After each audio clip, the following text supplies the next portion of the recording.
Hey, how's it going, everybody? This is Byron Bradford bringing you the Bradford Files. The day today, of course, is July the 30th at 12:36, almost 15, quarter till 1300. And I'm brought to you today by B12 Fitness Group, www.b12training.fit.com, where you get your latest in shakes, proteins, and vitamins. Go check it out. Let me know what you think. Also, the products are NSF certified, meaning certified for sports. All right. Also, you know, a veteran in crisis, dial 1-877-424-3838. 1-877-424-3838 for veterans in crisis. All right, check this out. Now we're going to talk about veteran and first responders addressing their mental health concerns. This particular article came out of by Patrick Nelson out of Colorado Springs. I find that place particularly actually fun. I was stationed there at Colorado Springs, Fort Carson, Colorado Springs, like my last year before retirement. I really enjoyed it out there. Just didn't like the snow, so I had to find it out to come back to Texas. But man, as far as the recreation outside and walking the Garden of the Gods and the incline, I love those kind of things. That was very challenging mentally and physically. And I look forward to going back out there once this COVID-19 releases this brace upon America. All right, but also this article starts off. Talks about military veterans and first responders having encountered difficult situations that many of us never will truly understand. That was difficult stress before COVID-19. Now we have this COVID-19 type of stress. And they was talking about here in Colorado Springs, a place like Garden of the Gods, which is a place I've been, which is beautiful, it's gorgeous. If you ever get a chance to go, you should definitely go out there. Military vets and first responders are joining forces to take on mental health challenges together. I think that during this pandemic, it has definitely spiked my PTSD. One person was saying, "I've struggled tremendously with know the isolation and not being able to be within the community." And I think everybody kind of felt a little of that at the moment. So everyone's feeling somewhat isolated. Again, he went on to say Mercer joined other vets and first responders for a 6-day retreat in Colorado Springs, hosted by Life and Aid Research Institute. I never heard of them, but I will look them up. A groundbreaking suicide prevention program. Cycling through the Garden of the Gods is just one of the activities people uh, took in to part build camaraderie, peer support, and to rejuvenate their minds. I think most healing is when you get together and you can talk about it and get it out and start exercising. I definitely I love cycling. I get on my bike every morning and go ride for 10 miles and come back here and proceed with my day. So cycling is actually something I've never done before because of certain injuries. Hey, biking's good. Don't really run as much as you used to. It hurts, you know, when you get older, it gets hard. Yeah, but cycling is definitely an alternative. You want to do that, and of course swimming. Okay, and then from talking through issues to literally carrying each other forward, the peer-to-peer support is saving lives. So this program's working. It came at a perfect time for combat veteran William Roy, who was still hurting after losing a close friend, his service dog. He passed away with cancer. He was also my wingman for 9 years. So it's been tough, the individual says. So social interaction and connecting with people who understand what he's feeling is helping Roy to move forward.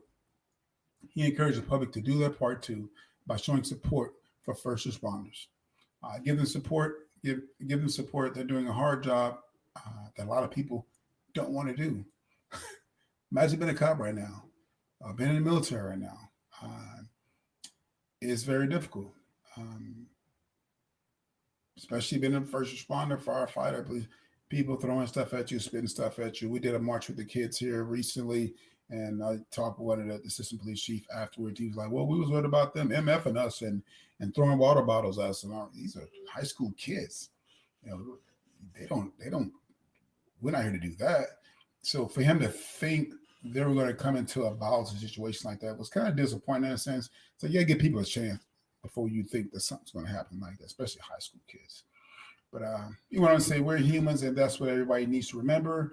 We're humans, and we have feelings, we have emotions, and you can't just shut it off. And this person was a military veteran and an emergency room nurse. She says group outings like this help her stay mentally strong. So if you have a first responder in your community, your neighborhood, or something, hey, just wave to them. Let them know you're there for them. You feel them. They go in and out. They have families too. I have a neighbor. He's first responder, and if I cook extra food or something that day or that night, I'll make sure to tell my wife take it over to them. So The wife is, don't have to worry about getting dinner prepared of the kids as well. So she can, just enjoy that moment with him when he gets home. They can just relax, enjoy themselves. Again, this is just one of the many things we can do to help people in our community get to know each other and become one. And she goes on to say, we had some success because in the first, we've had some success because it's a place first responders can come outside of the chain of command. It won't affect the job or duty status, but they can get some help getting them over those rough patches. If you're a military veteran, a first responder, or have one in your life who could be a peer-to-peer support or nationwide network, mental health experts, Life Aid is a resource to maybe to help you. So Life Aid is another program out there. Let me read this. Read that again. Life Aid. So Chairman's Life Aid Research Institute. So Google that, look it up, and see if we can help them in any way, donate to them or whatever the case may be, or even be a part of the program that is helping first responders and veterans. They all have unique experiences, and I'm pretty sure some things they go through, they don't want to share that with the people next door. They need to be in a controlled environment to where they all can make themselves vulnerable, because when you let out certain information about yourself or what you've been through, you become vulnerable at that time. But anyway, for the most part, hey, again, it's been a great day. Hope you're enjoying your Thursday before the Friday. And we're still trying to figure this thing out as educators. Are we going to go back in the building or we're not? Right now we're just up in the air like a coin, waiting for the other shoe to drop. And so I'm definitely sitting on pins and needles, waiting to see which direction they're going to go. One thing I do know is I'll just show up, but make sure I got the proper PPE. Again, this message is brought to you by B12 Fitness Group, www.b12training.fit.com. Go check it out for your latest supplements, bars, protein shakes. We have vegan shakes as well. We're NSF certified, meaning certified for sports. So if you're an athlete and you wanted to get into this, you don't have to worry about it messing up your burning out on your analysis, something like that. But also veteran in crisis, a veteran in crisis, 1-877-424-3838, 1-877-424-3838. Again, this is Byron Bradford for the AKA Brad with the Bradford Files signing off. Thank you and have a great day.